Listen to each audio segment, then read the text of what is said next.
Hey, long time no talk. I have, just been feeling no bleh. I've been busy, been traveling, been working. As you might see by the books in the back, I'm a librarian, so, summer started. And library times, summer's big for libraries. On top of that, I also do a lot of GMing, and I travel around. I do that, and I go to cons. And so I've just been very busy, and I just been talking to people and interacting. And man, have I not felt like talking into a microphone. But I thought I'd do that today anyway, and I thought I'd talk about some of the board games I've been playing during all this con travel I've been doing. Last month, May, I went to a couple different cons. Geekway to the west up in St. Louis, and a local con I have here in the little town I live in. And played a bunch of board games, and I thought I'd just kind of run through them. Tell you what I thought. Thought it'd be a fun thing to do. Normally when I do like little book reviews and stuff, I take a few moments and I kind of type it all out and I script it. I'm not gonna do that for this. I'm just gonna talk for a little bit. I'm just trying to get back in the groove and feel comfortable talking again on the mic and stuff like that. So, sometimes that's what you gotta do. So, so let's talk about some board games. And of course, the first board game I played is Crokinole. You might know Crokinole as the game with the gigantic wooden board that is very expensive and where you're going to store it in your house. And that's generally how I feel about it, but it's really fun to play. You flip little pieces around, all that kind of stuff. So, they have a tournament there. And they seem to be okay with people that totally suck being involved in this tournament. So I'm like, husband, let us sign up for this tournament. And husband's like, oh, I don't want to sign up for the tournament. We're gonna embarrass ourselves. I'm like, too bad. Let's do it anyway. I want to play Crokinole. It'll be fun. He's like, okay. And then I got knocked out first round, and he went to the semifinals. He did really good. But we had a lot of fun playing Crokinole. We played a bunch of, practice games, and it was a good time. So sliding all around. Again, I don't know if Crokinole is something that, again, I'm going to buy that very big, expensive board for. Maybe if I'm ever insanely rich and my hoard is something other than books and little stories and things, maybe I'll have a Crokinole board. But certainly, if you ever have a chance to play Crokinole, you should. It's a good time. Second game I played is a very tiny game called Lure. I love a little tiny game, and I love a video game fishing game, as you're probably aware. And so this is in a little tiny box. It's got a little bunch of dice, and you deal out fish, and then everybody says I can catch that fish in three dice, and you hold out a secret bid number of dice that they can use to catch these fish, and then you have to roll the dice and actually catch the fish. And if you fail, then the next person gets to try, so on and so forth. I was way too conservative in the one game of this we played. You gotta be really weird. Really willing to risk it all on this, I think. I also think it would be a lot more interesting with more players. Playing it one-on-one, not great. But it did seem fun, especially for a tiny box. Got a lot of dice. Had a little expansion in the box. Always fun when games do that. So I did like Lure. As far as, it's part of, I don't remember the game company, but it's part of a series of tiny little box games. Some others in the series are Sail, which is probably a better game. Big Top, which I've heard great things about and I keep meaning to play. Fiction, I think, is another one. They have a whole big series. This is their newest one. It was pretty good. So, yeah, that's something.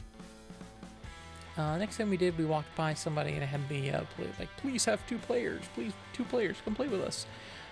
So we went to that, and my husband's like, oh, we gotta play this. They want players. And like sat down, and what we didn't realize is that it was like a husband and wife, and this was their like prototype board game that they had very, very like expensive prototype pieces made, so it looked like a completed board game. So we played this prototype. It is called they called it Tally Ho. Game doesn't exist yet. It has potential. If you've ever played Lost Ruins of Arnak, which I played quite a bit on Board Game Arena, it is kind of like that, except for instead of like raiding tombs and stuff, you are trying to build a ship. So you are sending out workers to, get some wood and sand the wood and make the planks and all this kind of stuff. And then on the side, you're sort of slowly moving up this track to build your ship together and making little decisions and doing sort of things. Meanwhile, you're also like upgrading your tools. So you're like, oh, I need to sand stuff better. So maybe I'll buy, a plane sander so that I can make wood better for my ship or whatever, and then let me do all the stuff. The prototype had potential. I liked I like Arnak a lot, and I like the adaptation of it here to a less, colonialist, kind of theme.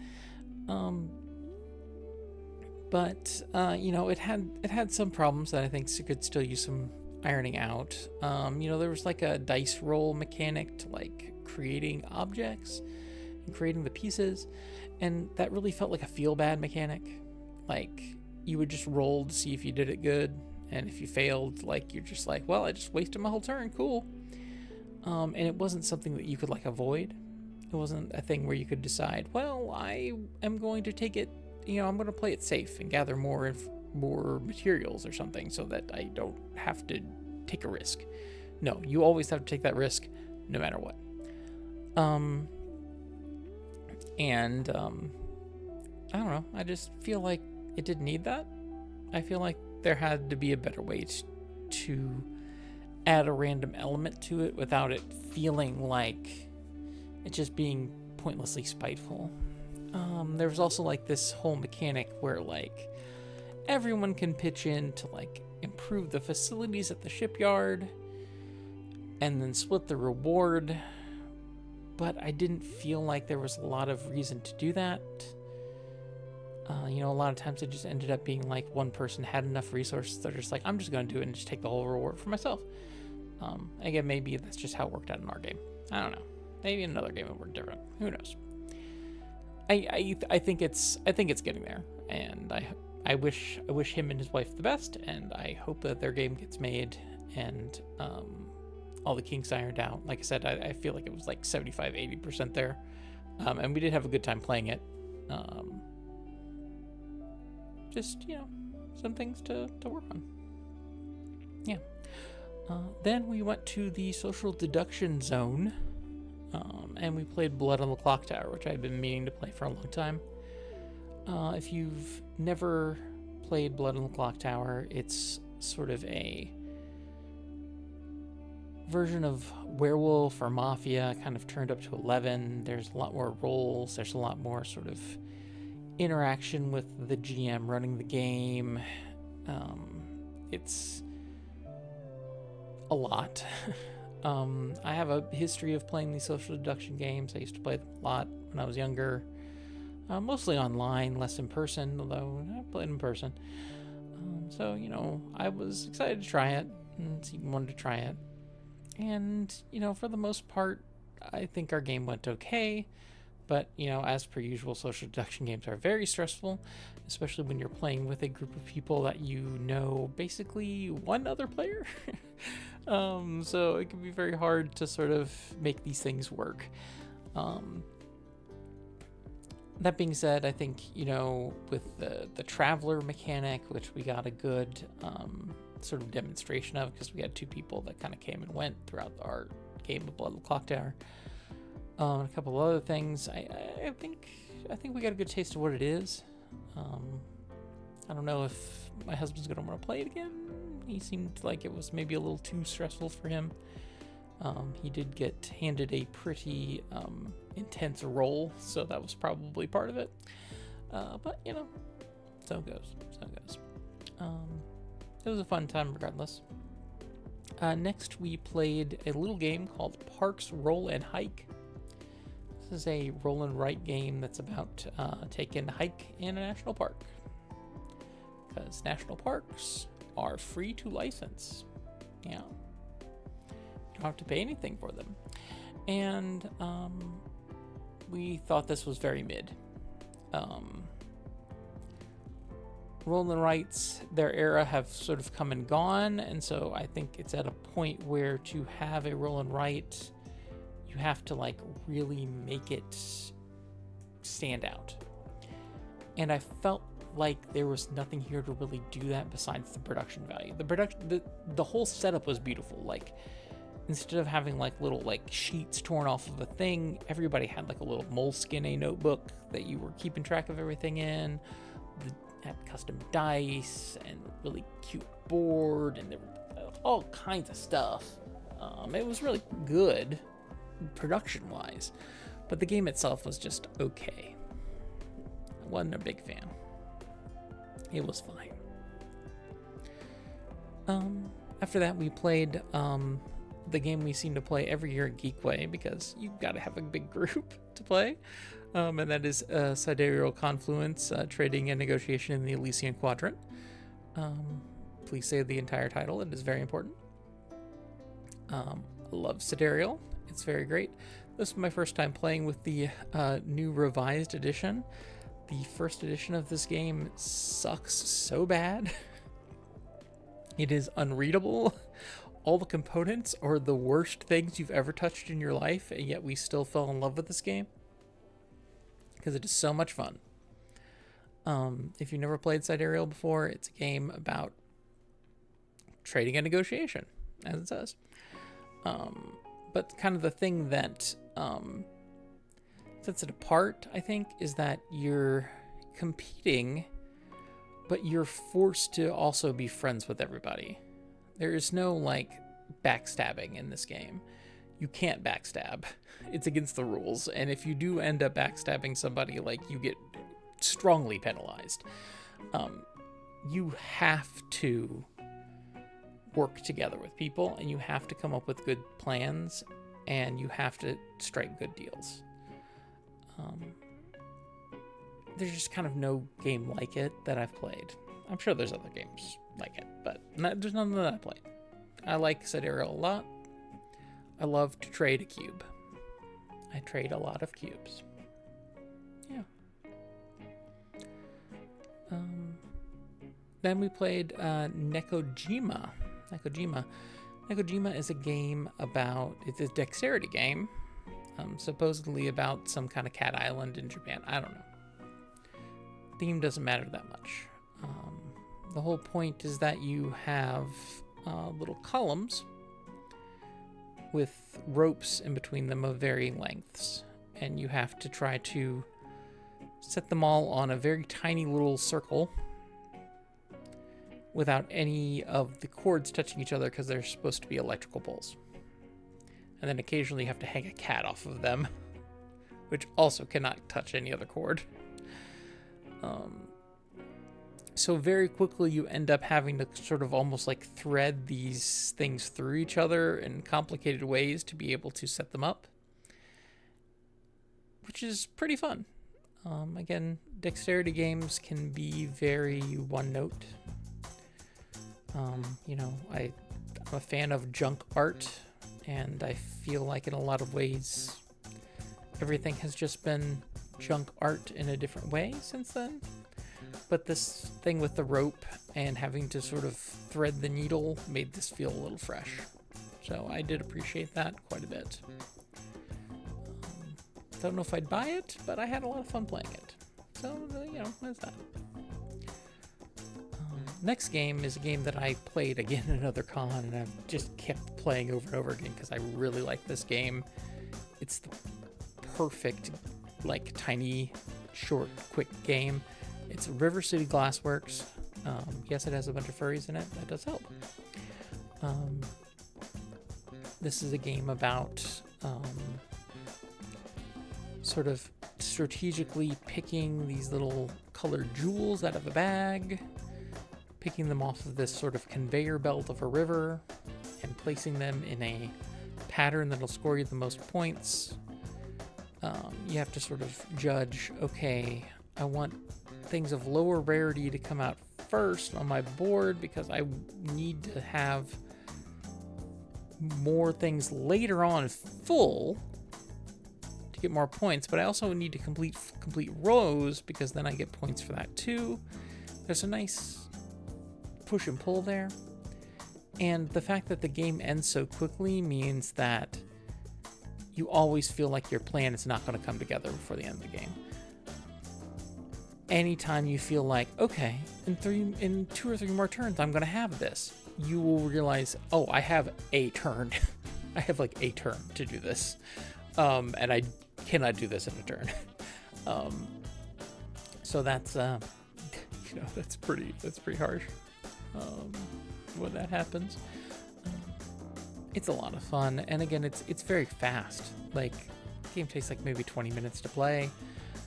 Great components, great build quality. It's on BGA. I learned after we played it in person, and now we've just been playing it on BGA since, like, all the time. It's a fantastic little game. Highly recommend River Glassworks. It's really good. We also tried another Friedman Freeze special. Friedman Freeze is, of course, the creator of Power Grid, who loves to make every game start with the letter F, which I believe Power Grid does in its original language. I have a love-hate relationship with Friedman Freeze. I think that his games, when they get going, are very good. And then, but a lot of games I just don't click with because the themes are very dry. And sometimes I feel like they're just very hard to engage with. Like, I don't like Power Grid. I know it's a classic, don't like it. Anyway, we played Free Ride USA, which is a sort of weird train game. Sort of a complex sort of train simulator thing. First off, I'd just say don't play this game with 2 players, I guess. It felt like the game was impossible to end with 2 players. Because the game only ended when the entire board was done, was complete. And there very quickly became a point where it did not feel like there was any reason for me or my husband to finish off the last remaining routes. Like, we just wanted to continue to gather cards, and maybe this is just misreading the rules in some way, I don't know, but more players probably would have fixed that because there would have been more warring over the individual routes. Overall, I feel like this is probably okay. It felt all right. I liked all the wooden components. If you're a person who's still playing Ticket to Ride, you might like Free Ride USA. It sounds fine. It's fine. It didn't thrill me. But the next thing I did at Geekway was I played my beloved. I played it in the Midwest Cat in the Box tournament. Last year I did incredibly poorly because a small child cheated in my initial game. And I was too kind-hearted and I called them out on it. Also, I played like shit. But the kid also cheated. Everybody was like, I'm so sorry that kid cheated. I'm like, I played terribly. It's okay. I did really bad. It's okay. This year, though, I did much better. I still didn't get into the finals, but I was like right below the cutoff, so I felt pretty good about that. I played valiantly in all my matches, and in both of my preliminary matches, I was literally with the top scoring guy. He was in both of my preliminary matches, which is bad luck for me. So he got first place at the table each time. If you haven't played Cat in the Box, it is the king of trick takers. I love Cat in the Box so much. It's a lot of fun. There's cats, there's boxes, there's tricks, there's taking them. What more could you want? I don't know. Then we played another new favorite of ours, Stamp Swap, and we did play this again at the other con as well. And we eventually won a copy of the other con, so now we own it, and we've been playing it more. Stamp Swap is a weird amalgamation of a game with great components. You know, there's lots of little stamps. The super rare stamps they actually printed with gold foil, so when you pull them out, you're like, whoa, oh, it's gold, oh, ah. But yeah, all the stamps have a theme and a color, and so you're sort of both playing inventory Tetris a la RE4 with the stamps in your stamp album, while also trying to sort of match up what you're building with what the scoring criteria are for the various stamp experts that are at the convention you're supposedly at or whatever. And then on top of that, you're also doing a sort of like I cut, you pick thing with the stamps, where you're sort of drafting stamps and then like creating sets for other people to pick from.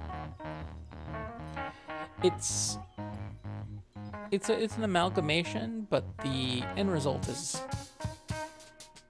it's a lot of fun. It's simple,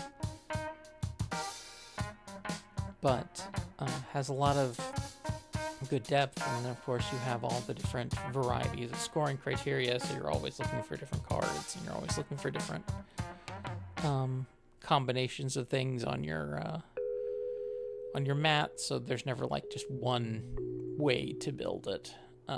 It's pretty good. I think Stamp Swap's pretty nice. We also played a game called Cities, which is like the most generic name you could possibly have for a board game. It seemed okay. This is another game that said it played 2 players, and I guess it technically does. But I feel like it didn't play 2 players very well, and it would have been more interesting with more players. So I don't feel like I got a great feel of it, but it is very quick and dirty little city builder. You're really more building like a little block of a city. You have these goals. Most of them feel completely impossible. At least they did in our game. You know, their sort of claim to fame is you have these little like town pieces that you're like stacking top each other, so that's nice. Yeah, pretty straightforward. And then because we had like literally like 10 minutes to fill before another thing, we played, of all things, the Risk card game, Risk Strike. And man, that sure is a Risk card game. They sure did figure out how to make Risk into a card game that feels like Risk. And that's about all I can say about that. It is a card game that feels like Risk. If for some reason you like Risk, that is a card game that feels like Risk. You can buy it and play it. The components are beautiful. You know, they made really nicely printed cards with like silver filigree on the back. Really nice. But yeah, it's the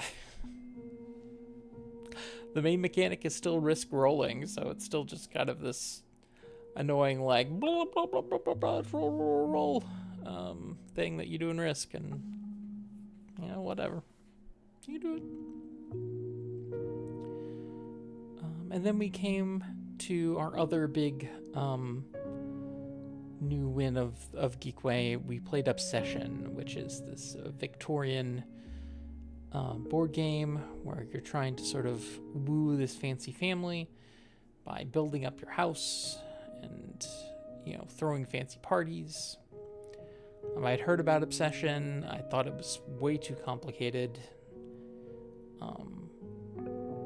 Yeah, I like the theme. I read a lot of books like that. Seaton really thought it was interesting mechanically. Doesn't really care about the theme. We sat down. We played it with a cool guy who was also in our Sidereal game, so we knew him from that. And we had a blast. We loved this game. It was so much fun. I really got into the theme, and once you got everything sort of rolling, the mechanics are much simpler than it seems. Like, it seems super complicated when you look at the board and everything, but the actual, like, turns are very quick and very sensible. It's really well laid out. Everything is very readable on the board and on all the tiles. It's a very good game. The developers were actually there, and so we actually went and talked to the developers after we played it, and like we're gushing about how much fun we had, and you know, told the lady, it's like, oh, the game just seemed like it was perfect because I read all these Victorian books, and my husband loves these mechanically dense games, and she was just like, I'm gonna make a sale, so she was just gushing all over about the game and how they made the game and all this stuff. And there's all kinds of expansions and things, and then she said, well, unfortunately, they didn't actually ship us any copies because of a shipping error, so we don't have any copies here today for you to buy. And I'm like, no. So anyway, we're on a purchase list. We're gonna buy a copy when it comes in. But that's also been on BGA, so we've also been playing that on BGA, which I do recommend as well. It's good times. And finally, the very last thing we played at the con, at the Geekway, was a game called Fit to Print. It's an older game. You're playing like furry newspaperman, and you have to like try to set up this newspaper, and it's kind of like it's all timed as you're sort of putting together the newspaper in sort of like a Galaxy Trucker kind of way. Seems alright.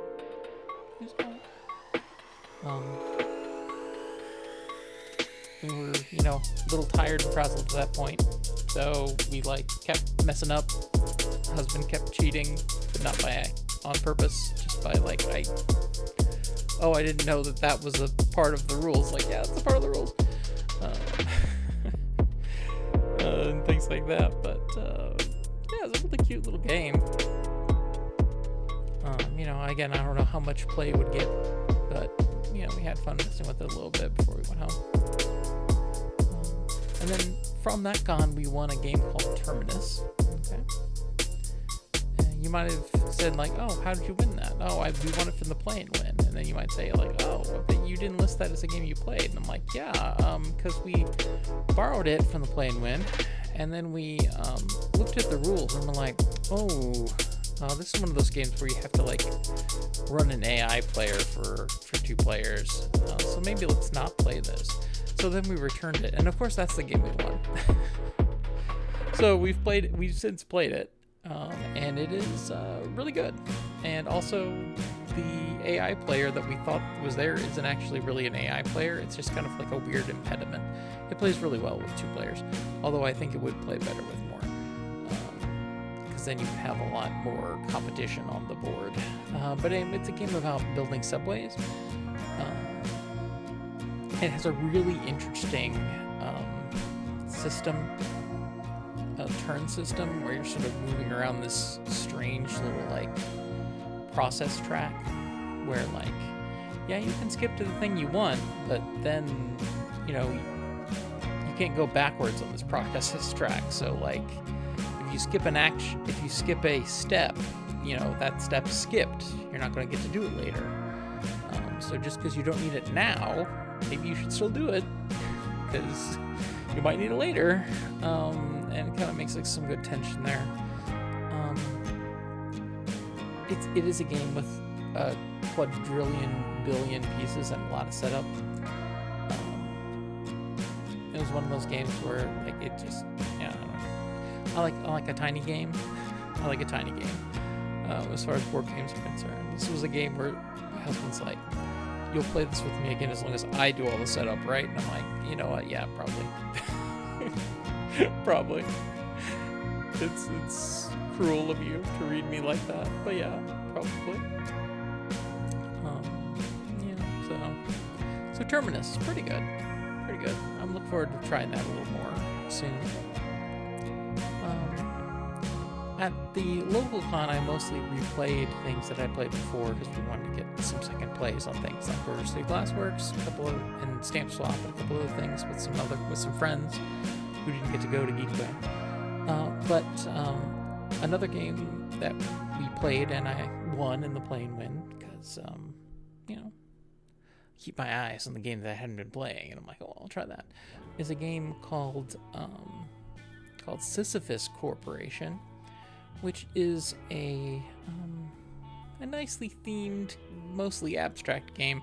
It's mostly abstract, but it has this like corporate like office politics theme, which is cute.